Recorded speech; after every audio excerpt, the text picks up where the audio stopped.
Well, depende po sa bagyo na nag-impluwensya nito. No? For example, may mga bagyo na maglalandfall dito sa Northern Luzon and then mas nakadikit yung iba yung habagat. So, ang nangyayari nun, for example, ang bagyo dito sa Northern Luzon tumama and then ang habagat mo, Central and Southern Luzon, at dahil magkalapit yung dalawang weather system na yun, malaki ang tsansa na mas maraming ulan. Combined effect na pong tinatawag natin doon. Meron naman mga bagyo, halimbawa malayo nga sa ating bansa, pero patuloy nagpapaibay ng habagat.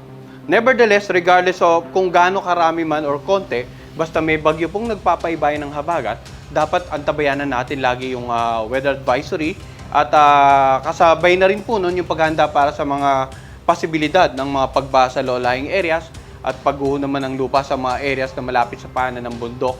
Lalong-lalo ng nature kasi ng habagat, may mga pagkakataon na tumatagal ito ng 3 araw hanggang 2 linggo. Laging worst case scenario natin kapag may enhance sa habagat, and of course, yung malawakang pagbaha.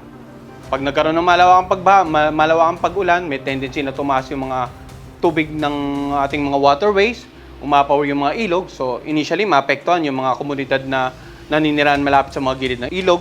And then, domino effect na po yun, papunta doon sa mga low-lying areas. And also, kapag maraming paulan, of course, nababad yung mga areas na malapit sa paanan ng bundok, malaki yung chance na magkaroon ng mga landslide.